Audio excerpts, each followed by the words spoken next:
Hello বন্ধু, আপনার অথবা আপনার পরিচিত কারো কি গাড়িতে ওঠার সঙ্গে সঙ্গে বমি বমি ভাব হয়ে বমি পর্যন্ত হয়ে যায়?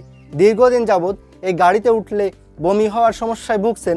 এর জন্য হয়তো অনেক অভিজ্ঞ ডাক্তার দেখে বিভিন্ন ধরনের ওষুধ সেবন করেছেন অথবা অনেক ঘরোয়া পদ্ধতি ব্যবহার করেছেন, কিন্তু কোনো মতেই আপনার গাড়িতে উঠলে এই বমি হওয়ার সমস্যা নির্মূল করতে পারছেন না। এমতো অবস্থায় আপনার সহ আপনার পরিচিত যে কোনো কারো এই গাড়িতে উঠলে বমি বমি ভাব এবং বমি হয়ে যাওয়ার সমস্যা যদি স্থায়ীভাবে হোমিও ওষুধের দ্বারা আজীবনের জন্য নির্মূল করতে চান, তাহলে এই ভিডিওটা আপনার জন্য অত্যন্ত প্রয়োজনীয়। আমি এই ভিডিওতে গাড়িতে উঠলে বমি বমি ভাব এবং বমি হওয়া কী, বমি হওয়ার কারণ, বিবরণ এবং লক্ষণ সম্পর্কে বিস্তারিত আলোচনা করেছি। এবং ভিডিও শেষে আমি যে হোমিওপ্যাথি ওষুধ বলেছি, এই ওষুধ আপনি সহ আপনার পরিচিত যে কোনো ব্যক্তি সেবন করিলে এই গাড়িতে উঠলে বমি হয়ে যাওয়ার সমস্যা স্থায়ীভাবে নির্মূল হয়ে যাবে। তো আপনাকে স্বাগত জানাই টিপস 20 প্রো ইউটিউব চ্যানেলের পক্ষ থেকে। আমি হোমিওপ্যাথি ডাক্তার পল্লব। গাড়িতে উঠলেই বমি হওয়া, এটি হচ্ছে একজন ব্যক্তির সবথেকে মারাত্মক অস্বস্তির নাম। এটিকে আমরা ডাক্তারি ভাষায় বলে থাকি মোশন সিকনেস, অর্থাৎ গাড়িতে উঠলে বমি বমি ভাব বা বমি হয়ে যাওয়া। অর্থাৎ এই মোশন সিকনেসের সমস্যায় কম বেশি নারী পুরুষ উভয়ই ভুগে থাকে। এই সমস্যা দেখা দিলে অভিজ্ঞ ডাক্তারের শরণাপন্ন হয়ে বিভিন্ন ধরনের ওষুধ সেবন করে, অনেক ঘরোয়া পদ্ধতি ব্যবহার করেও কিন্তু কোনো লাভ হয় না, যার কারণে একজন ব্যক্তির হয়তো কোথাও কোনো জায়গায় ভ্রমণ করা পর্যন্ত অসম্ভব হয়ে পড়ে। তবে হোমিও ওষুধের দ্বারা যদি এই গাড়িতে উঠলে বমি বমি ভাব এবং বমি হওয়ার সমস্যা যদি নির্মূল করা হয়, তাহলে এটি স্থায়ীভাবে আজীবনের জন্যই নির্মূল হবে। এখন আমি বলবো একজন ব্যক্তির গাড়িতে উঠলে বমি বমি ভাব এবং বমি হওয়ার কারণ সম্পর্কে। একজন ব্যক্তির এই গাড়িতে উঠলে বমি হওয়ার অনেকগুলো কারণ রয়েছে। এর ভিতর আমি প্রধান এবং বিশেষ কারণগুলো সম্পর্কে বলবো। যেমন প্রধানত যে কারণ, সেটি হলো আমরা গাড়িতে উঠলে আমাদের মধ্যকর্ণ অর্থাৎ মস্তিষ্ক আমাদের বোঝায় যে আমরা স্থিরভাবে আছি, কিন্তু বাইরের দিকের তাকালে মনে হয় চলমান রয়েছে।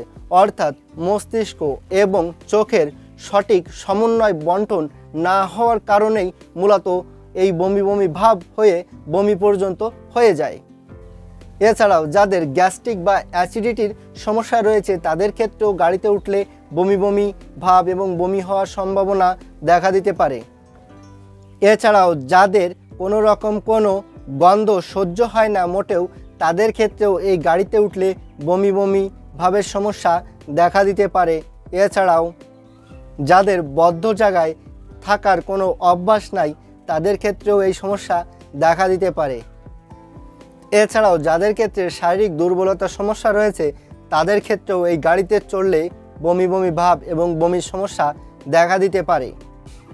যে সকল ব্যক্তিরা দীর্ঘদিন যাবৎ এই গাড়িতে চড়লে অথবা অল্প দিন যাবৎ এই গাড়িতে চললে বমি বমি ভাব হয়ে বমির সমস্যা দেখা গিয়েছে, তাদের শরীরে অনেকগুলো লক্ষণ এবং উপসর্গ অনুভব হয়ে থাকে। হোমিওপ্যাথি ওষুধ সর্বদা লক্ষণ এবং উপসর্গের ওষুধ, তাই লক্ষণ এবং উপসর্গগুলো বিবেচনা করেই সর্বদা ওষুধ সেবন করতে হয়। তো আমি এখন বাছাইকৃত যে লক্ষণ এবং যে উপসর্গগুলো বলবো, এগুলো একটু মনোযোগ সহকারে খেয়াল করে শুনবেন। তো লক্ষণগুলো হচ্ছে, যেমন গাড়িতে উঠলেই বমি বমি ভাব শুরু হয়ে যায়, বমি বমি ভাব হতে হতে বমি পর্যন্ত হয়ে যায়। কারো ক্ষেত্রে গাড়িতে ওঠার সঙ্গে সঙ্গেই বমি হয়ে যায়, কারো ক্ষেত্রে কিছু সময় গাড়িতে চড়ার পর এই বমি বমি ভাব শুরু হয়ে যায়, অলরেডি বমি পর্যন্ত হয়ে যায়।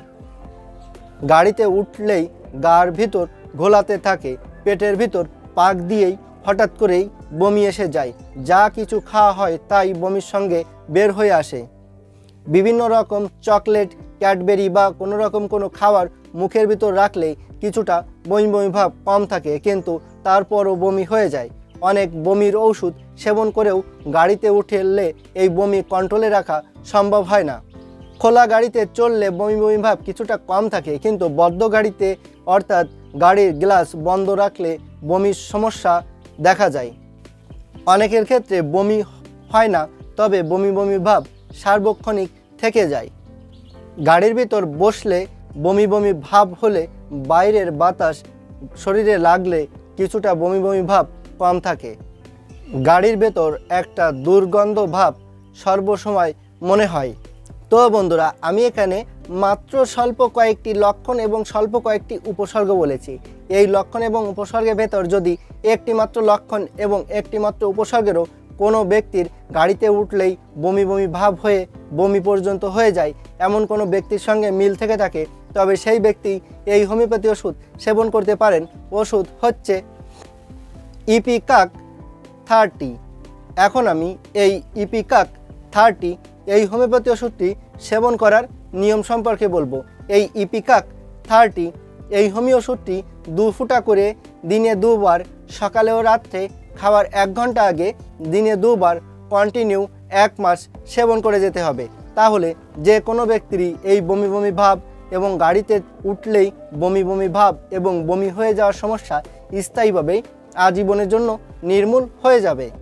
তবে এই ইপিকাক 30 এই হোমিওপ্যাথি ওষুধটি অবশ্যই আপনি আপনার নিকটস্থ কোনো হোমিওপ্যাথি দোকান থেকে অবশ্যই ভালো কোনো কোম্পানির ওষুধ কিনে নেবেন। ওষুধটি সেবন করা ছাড়াও কোনো রকম কোনো মতামত বা প্রশ্ন থাকলে কমেন্ট বক্সে লিখে জানাবেন। আর আপনাদের যে কোনো ধরনের চিকিৎসা গ্রহণের প্রয়োজন হলে আমার সাথে সরাসরি কথা বলবেন। আমার ফোন নাম্বার, হোয়াটসঅ্যাপ নাম্বার এবং ইমো নাম্বার এখানে দেওয়া আছে, প্রয়োজনে আমার সাথে সরাসরি কথা বলবেন। আর ভিডিওটি যদি ভালো লেগে থাকে তাহলে কষ্ট করে একটা লাইক দিবেন আর চ্যানেলটি সাবস্ক্রাইব করে সাথেই থাকবেন।